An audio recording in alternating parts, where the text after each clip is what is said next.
সোমবার পৃথিবী যাত্রা শেষ করেছেন বলিউডের হিমেন খ্যাত ধর্মেন্দ্র। দীর্ঘ ৬৫ বছরের বর্ণাঢ্য ক্যারিয়ারে তিনি হয়ে উঠেছিলেন এক প্রজন্মের স্মৃতি ও আবেগের প্রতীক।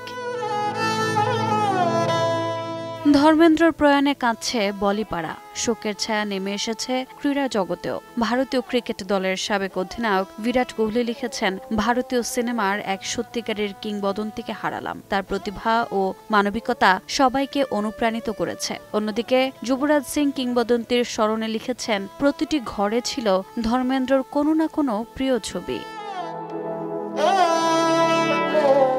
এদিকে গড অব ক্রিকেট খ্যাত শচীন টেন্ডুলকার এক পোস্টে জানান, ধর্মেন্দ্রজি জোরে কথা বললেও খুব কোমল ছিলেন। শিখর ধাওয়ান লিখেছেন, শক্তির সঙ্গে দয়া দেখানো আমরা তার কাছ থেকেই শিখেছি। ধর্মেন্দ্রর চলে যাওয়া যেন বলিউডের এক বিশাল শূন্যতা। কিংবদন্তিকে হারিয়ে শোকাহত তার পরিবার। সাধারণ মানুষও মিশেছেন বেদনার নীলে। রোজা চৌধুরী, সময় সংবাদ।